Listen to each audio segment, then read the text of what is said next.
Good. How are you guys? Good. Long time. Oh, I'm a loner today? It's just me?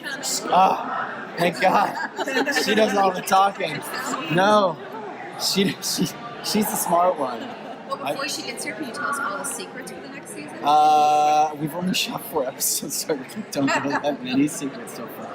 I can tell you Bobo and Fiji are, love is definitely in the air between the two of them. They can't get enough of each other, and it's really funny. And the fact that them loving each other, there's something that's, there's an external force that's making weird things happen to Bobo because he loves Fiji so much. So it's very sad, yeah. And Bobo's just oblivious. Well, he keeps almost dying.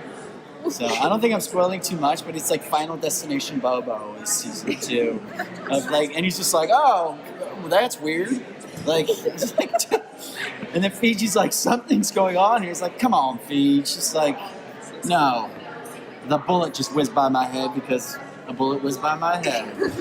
So no, it's really interesting. I love the writers this year are really great. The scripts have been great so far.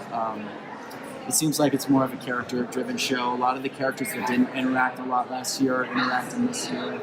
It's not so much of a Monster of the Week show, a procedural. We kind of have like the overarching theme of the hotel, which is really beautiful. Our guest stars, as you guys know who our new guest stars are, like amazing, fans of all of them.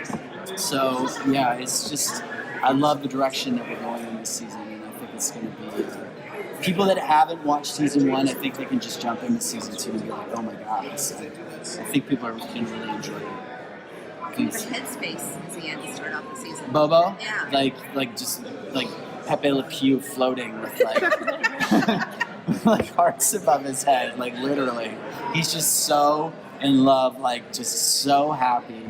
And I think that's probably why he's oblivious to the fact that he's almost dying every 2 minutes on the show. But he does buy the bar. He kicked the idiot bikers out of the bar, and he buys the bar. So it's becoming quite the land baron in Midnight, which is kind of cool. And it's kind of nice to have, instead of just having that home cooking, it's nice that we have another place where all of the Midnighters can kind of go hang out, have a little watering hole kind of place. Kind of like True Blood had Merlot's place. Yeah, it's still called the Cartoon Saloon. Didn't change. That name's too good to change. Yeah. So what are the interactions that you get to have with the Joe? place you have? I have a lot of heart-to-hearts with Joe, believe it or not, which is kind of cool. Lem and I have a lot. I'm like Sam Malone, so I'm at the bar.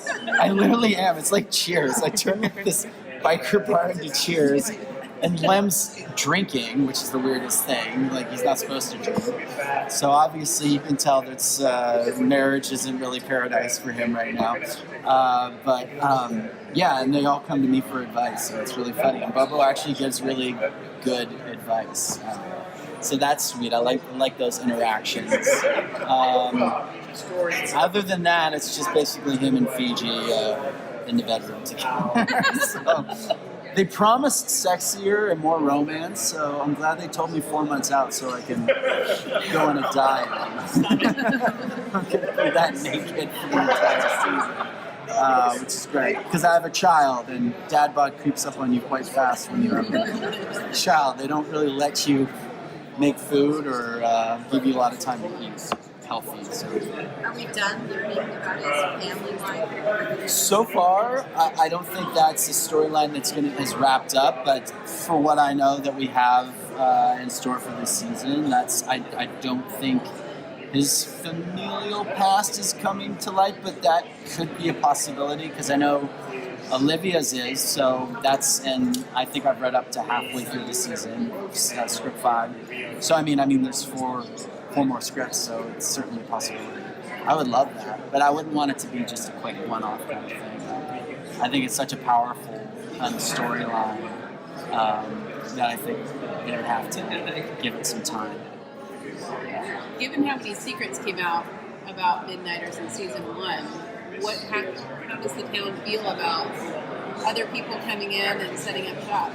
Bobo could care less. He's like, I think Olivia's like investigating and everything, and Bubba's like, why so suspicious? Like, they seem nice. Who wears Lululemon? Like, what's wrong with them?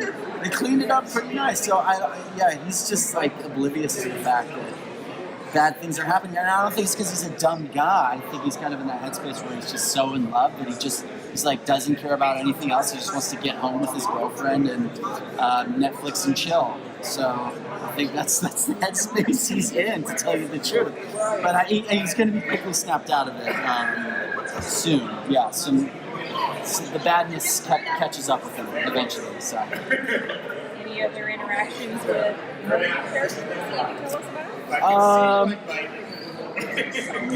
Yes, we have like a couple big scenes around there. I'm not specifically interacting one-on-one with them, but I know Bobo's going to be put through the ringer here pretty soon. So I'm excited for that. They just told me about that today, but obviously I can't see anything.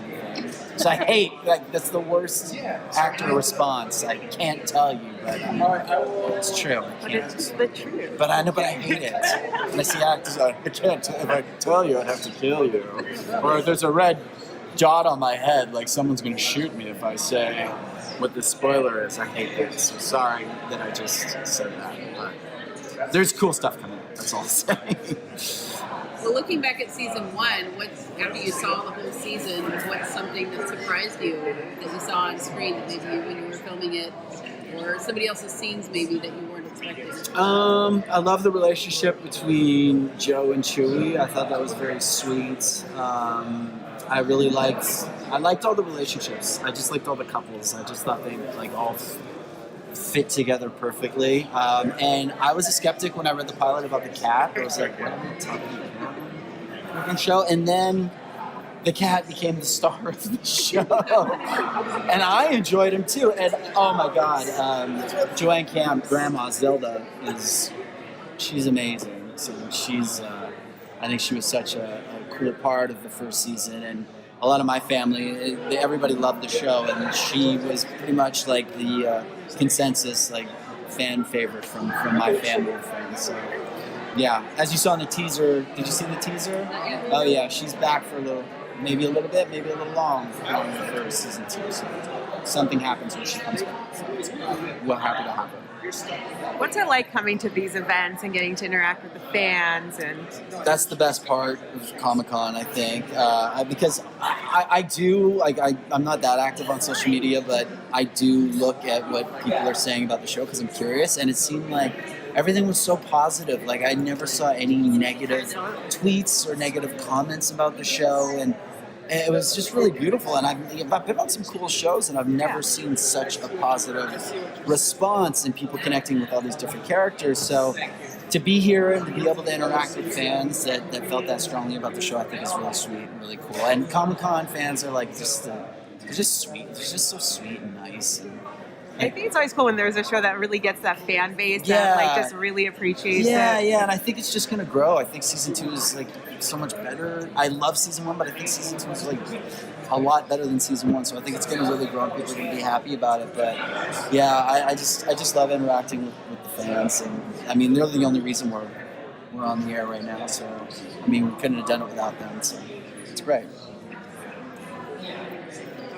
We are all good with Dylan. Thank you guys. Thanks guys, appreciate it. Yeah.